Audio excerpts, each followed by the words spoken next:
사회적으로 핫한 이슈를 키워드로 알아보는 핫키워드 시간입니다. 이민지 캐스터 안녕하세요. 안녕하세요.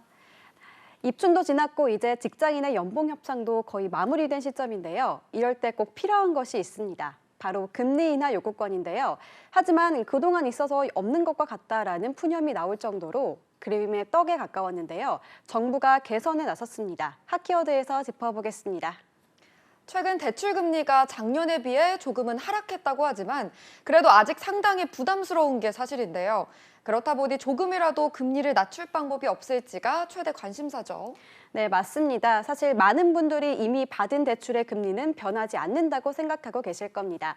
변동금리 대출을 받은 경우에만 약속한 주기에 맞춰서 금리가 변한다는 정도로 알고 있는 경우가 많은데요. 그런데 고정금리도 대출 받을 때 근거로 삼았던 고객의 소득과 재산, 신용도가 개선됐다면 이걸 낮춰달라고 요구할 수 있는 겁니다. 바로 금리 인하 요구권인데요. 하지만 막상 이런 금리 인하 요구권을 신청해도 오히려 거절당하는 이들이 더 많다는 이야기가 있었는데요. 네, 맞습니다. 연봉이 올라서 신용 점수가 올라서 대출 이자를 깎아주세요 하고 은행에 신청해봤자 대부분 퇴짜를 맞아왔기 때문인데요. 최근 대출 이자 부담에 신청자는 많아졌지만 은행 측이 인하 요구를 받아주는 수용률은 3년 사이 절반 가까이 떨어져서 30%가 채 안 됩니다. 2019년 금리 인하 요구권이 법제화된 이후에 자꾸 떨어지고 있는 건데요. 은행 측이 금리 인하를 거부한 이유가 있을 것 같은데요. 네, 은행마다 심사 기준이 제각각인 데다 중복 신청이 작기 때문인데요. 은행 내부 신용 등급이 더 중요한 요인으로 작용하는 것도 승인받기 어려운 이유입니다. 하지만 진짜 속내는 따로 있는데요. 바로 은행의 손해가 되기 때문입니다. 대출이자가 은행의 주 수입원이죠. 그래서 금리 인하 요구권에 대해 더 까다로운 기준을 내세우고 그런 조건이 된다 해도 적극적으로 안내하지 않아 왔던 겁니다. 실효성 없는 금리 인하 요구권으로 생색만 내고 있었던 건데요. 그렇다면 앞으로는 무엇이 달라지는 건가요? 네, 가장 먼저 정부는 구체적이지 않던 거절 사유를 세분화하겠다고 밝혔습니다. 현재는 금리 인하 요구 거절 통지서에 대상 상품이 아님, 이미 최저금리 적용, 신용도 개선이 경미함 등 세 가지 사유에 하나가 적혀 있었는데요. 구체적이지 않아서 신청자들이 이해하기 어렵다는 지적이 나왔기 때문입니다. 앞으로는 신용등급이 그대로인지 개선되게 했지만 금리를 낮출 만큼은 아닌 건지 더 구체적으로 밝혀야 합니다. 소비자의 답답함은 좀 나아질 것 같은데요. 또 이외에 개선되는 점은 어떤 걸까요?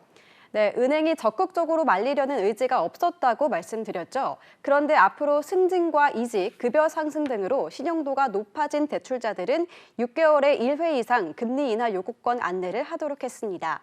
현재 모든 대출자가 연 2회 정기 안내를 받지만 신용도가 높아진 대출자들은 별도의 추가 안내를 받게 되는 거죠.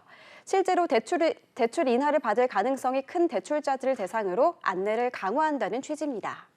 이런 정부의 개선 정책으로 금리 인하 요구권이 달라질지 기대되는데요.